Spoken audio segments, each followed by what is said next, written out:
इन लोगों की बहुत बड़ी त्याग और तपस्या रही है।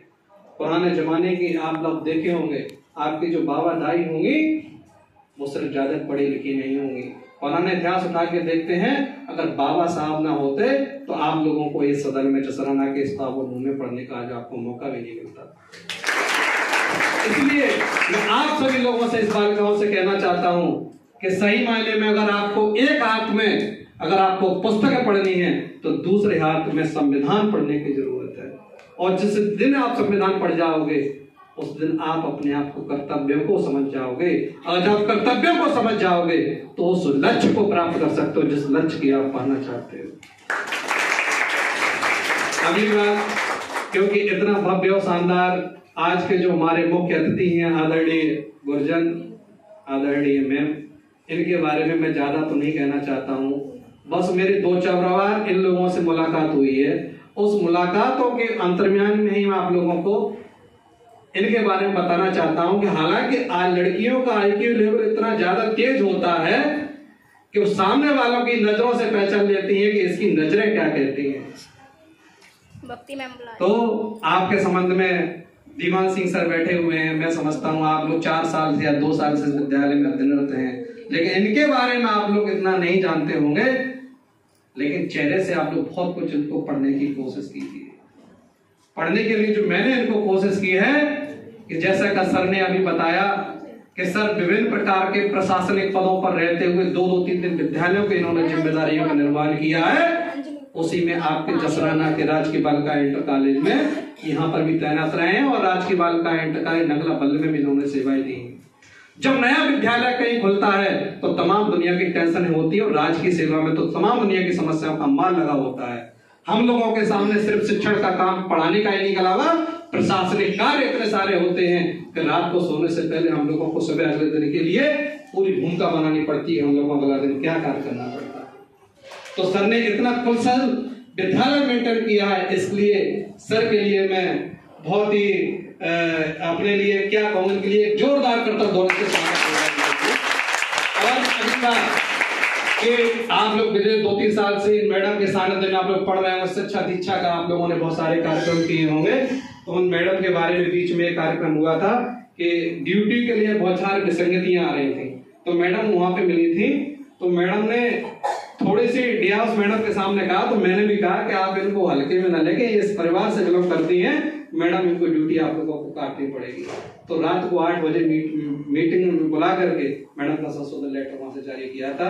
इन्हीं सब बातों के साथ अपनी वाणी को विराम देता हूँ और आदरणीय प्रिंसिपल साहब को बहुत बहुत बधाई देना चाहता हूँ। धन्यवाद।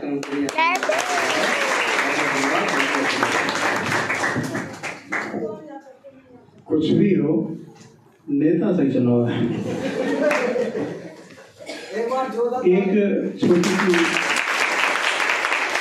अपनी भूल को मैं सुधार कर रहा हूँ। हमारे विरुद्ध राहुल जी मौजूद हैं, मैं चाहूँगा माला पहना करके सर का अभिनंदन करें और मैम को पुष्प गुच्छ भेंट करके स्वागत करें।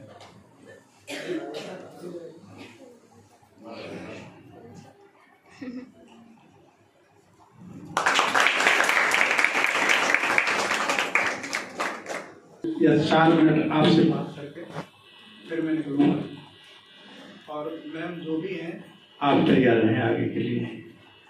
एक बात तो सर आपसे ये कह देंगे कि हमने आपके बड़े दिल के साथ इस छोटे आंगन में ये कार्यक्रम किए हैं और जब मल्टीपर्पज हॉल इस विद्यालय में बन जाए तो सबसे पहले अगर कार्यक्रम होना चाहिए तो उसको सरकारी का होना चाहिए।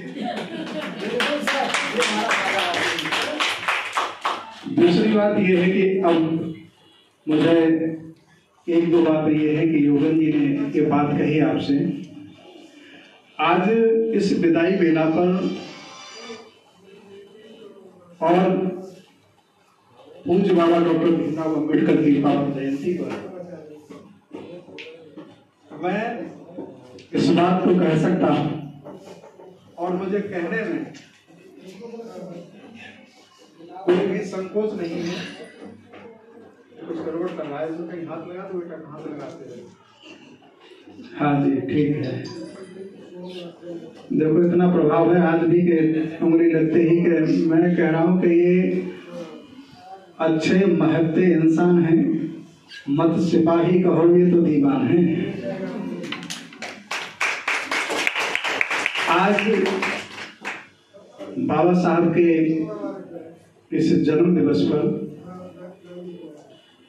मुझे कहते हुए इस बात का बड़ा गर्व होता है, और जितनी भी हमारी मातृशक्ति बैठी हैं, मुझे फक्र है कि मैं प्रबुद्ध लोगों के बीच में खड़े होकर के बात कर रहा हूं।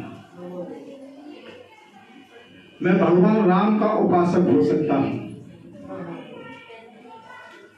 मैं भगवान कृष्ण की बांसुरी पर इतरा सकता हूं, मगर भाग्य और विधान दोनों को चुनौती देने वाले और भारत के संविधान को बनाने वाले बाबा साहब का मैं याचक हूं। मैं ऋणी हूं उनका कि उनकी ही बदौलत आज इतने सम्मान के साथ हम जीवन को जी पा रहे हैं।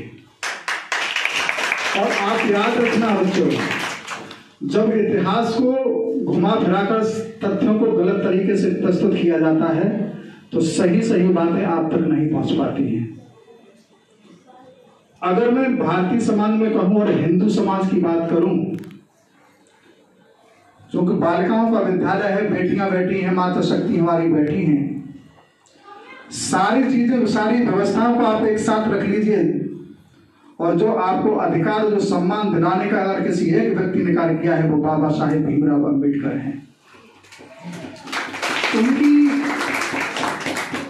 जो सोच है इतनी व्यापक कि 1891, सोचिए जरा, लगभग 132 वर्ष पूर्व की व्यवस्था को चुनौती देते हुए, और उस समय आने वाले वो सोच रहे थे कि आने वाले समय में आपके सामने क्या चुनौतियां हो सकती हैं।